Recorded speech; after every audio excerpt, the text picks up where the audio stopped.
जागेश्वर धाम के बारे में तो सब लोग जानते हैं, लेकिन क्या आप इस हिडन जगह के बारे में जानते हो?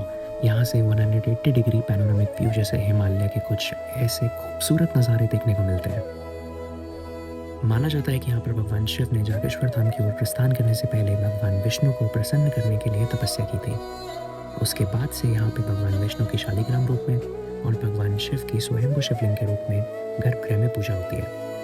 अगर आप जागेश्वर धाम जाएं तो उससे 3.5 किलोमीटर आगे 2100 मीटर की ऊंचाई पर स्थित इस मंदिर में जाना ना भूलें। ये है वृद्ध जागेश्वर।